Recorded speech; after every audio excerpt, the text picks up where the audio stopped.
imperversava la malaria purtroppo. Poi a un certo punto mancava il cibo e quindi hanno cercato di eliminare i prigionieri mandandoli al confino da qualche parte dell'Italia, e noi siamo stati inviati a Taglio di Po, un paesino vicino a Rovigo, sulle sponde del fiume Po. E questo, lì poi si è radunato il sindaco, ha radunato i contadini e ci hanno assegnato una casupola con una stanza a pian terreno e una stanza al primo piano dove non c'era niente, ovviamente vuota completamente, e c'era un giardinetto dietro dove poi abbiamo fatto un orto, dove abbiamo poi coltivato dei fiori, dove abbiamo fatto anche a un certo punto ci avevano regalato i vicini di casa un gallo e una gallina che si sono rapidamente moltiplicati, e quindi avevamo da pensare anche a questi nostri vicini di casa. Ed è stato abbastanza... Io ho potuto andare a scuola, io e mia sorella, dovevo fare la quarta elementare e poi la quinta, quindi andavo d'accordo con tutti i nostri vicini, anche se non avevamo quasi niente, perché mio papà in quel punto ha cominciato a fare il ciabattino, quindi a costruire delle pantofole di vari colori che andava a vendere ai paesani lì di Taglio di Po e anche nei paesi vicini, con l'autorizzazione del maresciallo che ci controllava tutti i giorni. Comunque lì siamo vissuti circa 2 anni e dopo, negli ultimi tempi, mentre avevo molti amici nelle scuole, perché dicevo che ero la prima della classe, per cui c'erano dei ragazzi che dovevano andare a coltivare campi, per cui venivano bocciati periodicamente tutti gli anni. Alla fine col mio aiuto sono riusciti a superare anche la quarta elementare, ma questi amici qua che ritenevo compagni e molto gentili eccetera, a un certo punto c'è stata,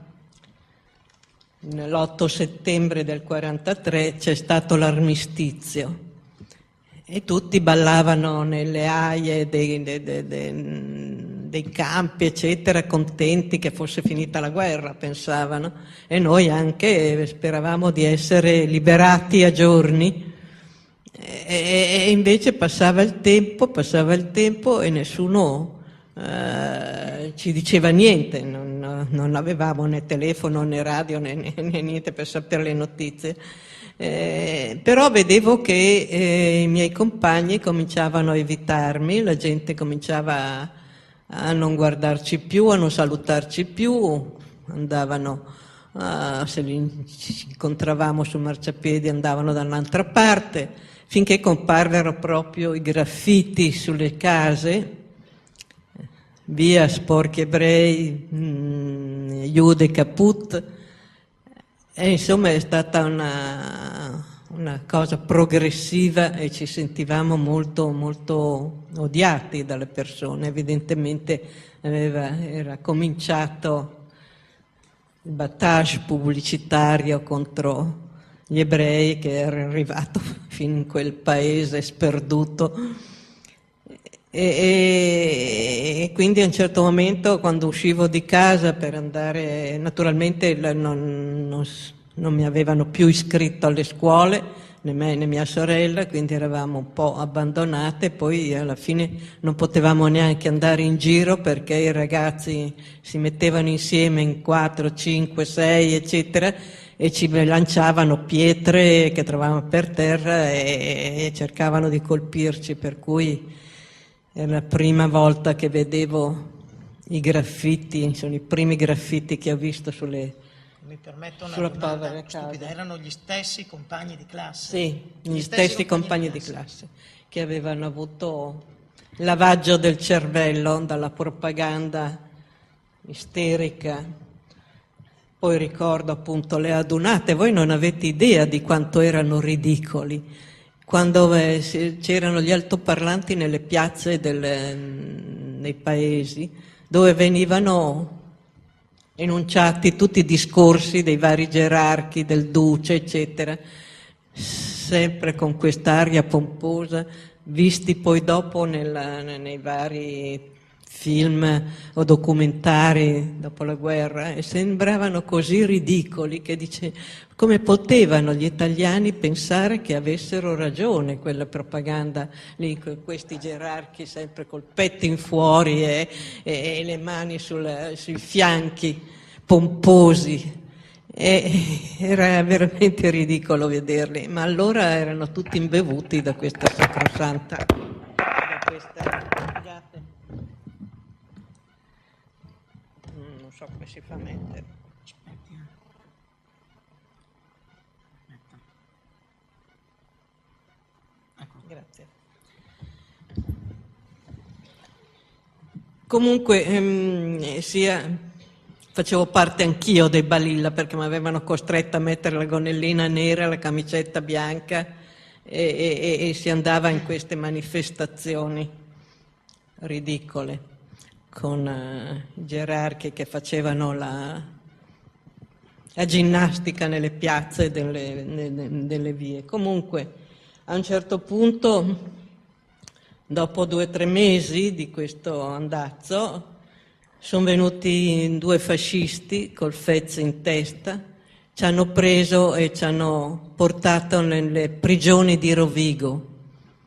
Quindi c'eravamo i miei genitori, si erano aggiunti anche dei miei zii con altri 2 bambini, sempre della nostra età, e c'era mia nonna che aveva 60 anni, 65 anni, e ci avevano portato in queste prigioni. Lì c'è stato un grande lavoro tra il direttore del carcere e questi fascisti, ma il direttore del carcere non voleva imprigionare dei bambini perché era proibito mettere in carcere dei bambini. E quindi hanno imprigionato i genitori, la nonna e i zii, e noi ci hanno lasciato fuori dal cancello dicendo arrangiatevi. Io allora avevo, dunque, quanti anni? Nel 43 avevo 11 anni,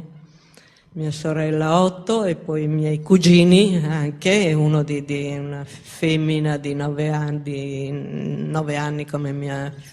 sorella e un maschio della mia età, 11 anni.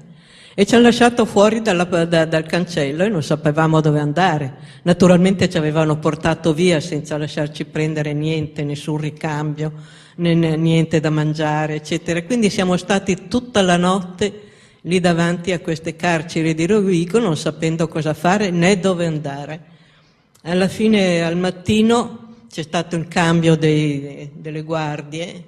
e una era di Taglio di Po. E allora, poveretto, lui è stato gentile, ci ha preso con sé e dice torniamo a Taglio di Po. Ovviamente a Taglio di Po ci avevano già requisito la casa, ci avevano già portato via tutto quello che era nostro, e quindi ci siamo trovati anche lì senza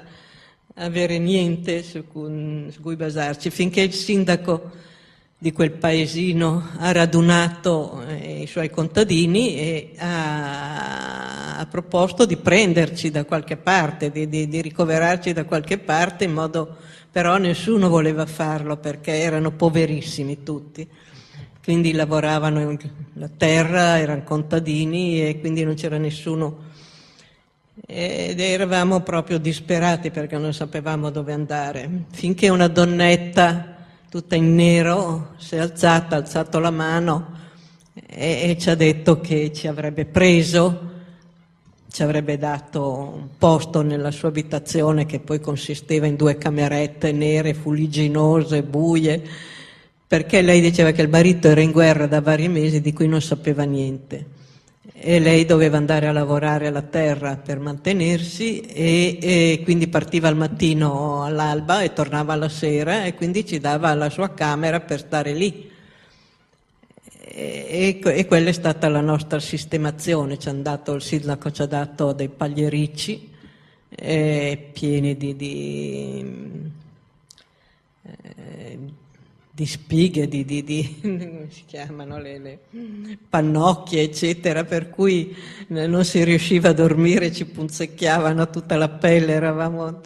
tutti molto malmessi. Oltretutto avevamo i pidocchi, avevamo la scabbia, avevamo le pulci in questi giacigli di sacchi.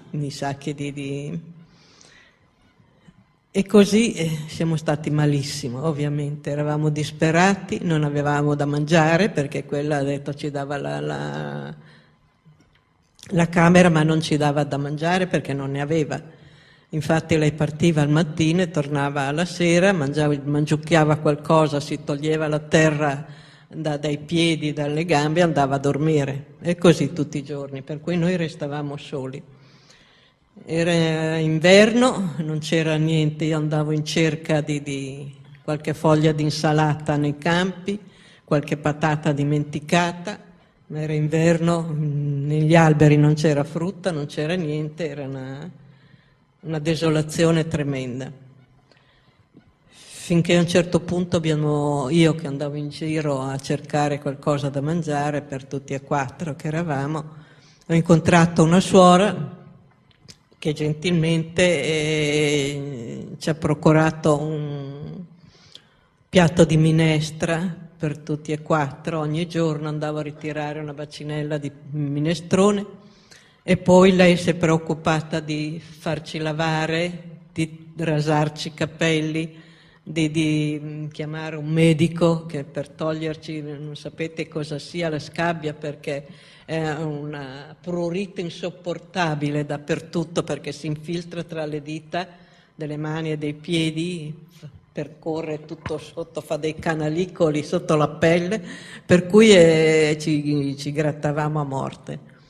E questo dottore ci ha dato una pomata che dovevamo mettere tutte le notti su tutto il corpo, stando nudi. Naturalmente il freddo era inimmaginabile perché era inverno, non c'era riscaldamento e eravamo veramente conciati male. Questo è durato qualche mese, finché a un certo punto la suora non ci ha più dato la minestra, non so per quale motivo, e quindi eravamo ridotti a degli scheletri. Finché una mattina sono venuti ancora dei fascisti a prenderci, ci hanno portato a Rovigo, hanno preso i miei genitori, zii e nonna e con un camion ci hanno portato a Fossoli, che era un campo di concentramento molto più vasto. No, di quel periodo devo dire che ricordo poco, so che siamo stati qualche mese lì, c'erano sempre i letti a 2